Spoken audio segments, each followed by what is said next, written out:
This belief is handed down in Beersheba.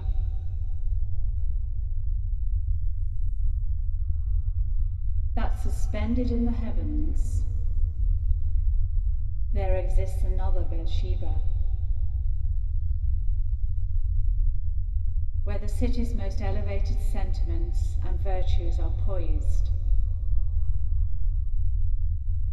and that if the terrestrial Beersheba will take the celestial one as its model, the two cities will become one.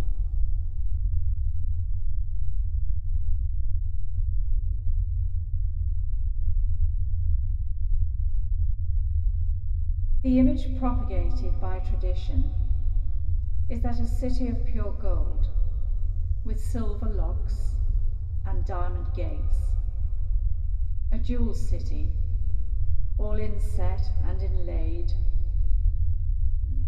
as a maximum of laborious study might produce when applied to materials of the maximum worth.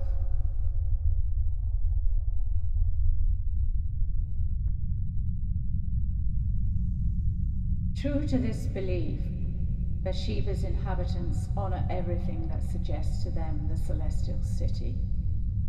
They accumulate noble metals and rare stones. They renounce all ephemeral excesses. They develop forms of composite composure.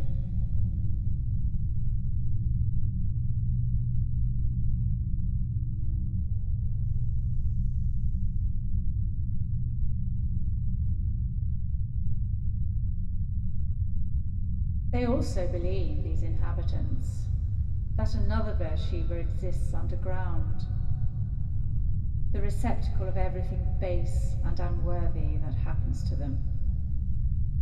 And it is their constant care to erase from the visible Beersheba every tie or resemblance to the lower twin.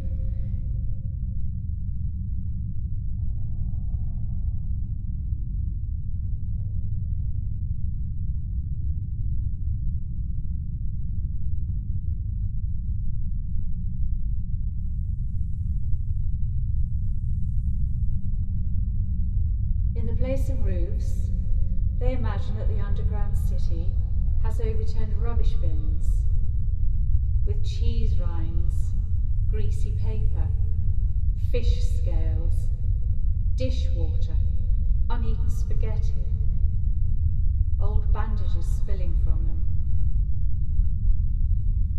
Or even that its substance is dark and malleable and thick,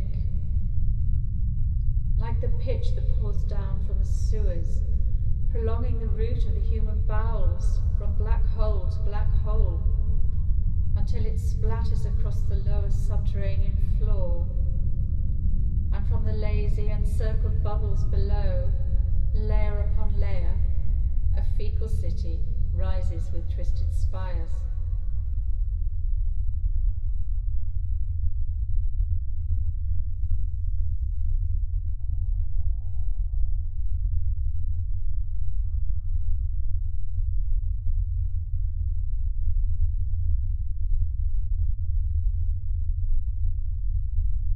In Beersheba's beliefs, there is an element of truth and one of error.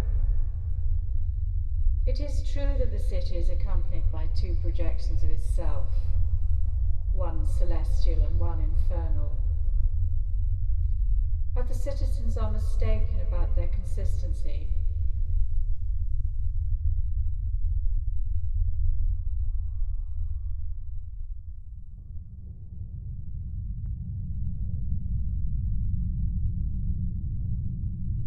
The inferno that broods in the deepest subsoil of Beersheba is a city designed by the most authoritative of architects, built with the most expensive materials on the market, with every device and mechanism and gear system functioning, decked with tassels and fringes and frills, hanging from the pipes and levers.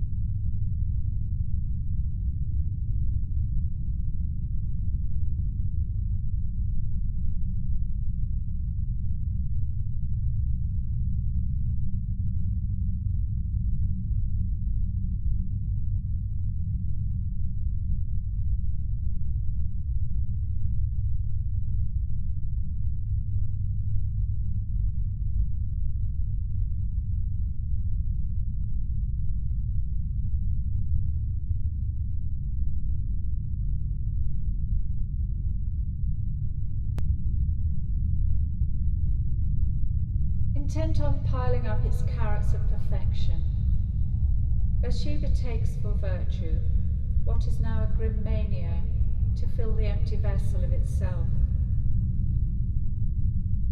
The city does not know that its only moments of generous abandon are those when it becomes detached from itself, when it lets go, expands.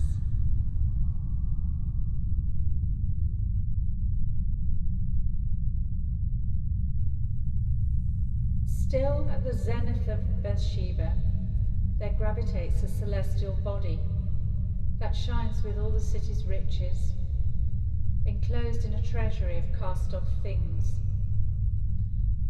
A planet of flutter, with potato fields, broken umbrellas, old socks, candy wrappings, paved with tram tickets, fingernail cuttings, and paired calluses, eggshells.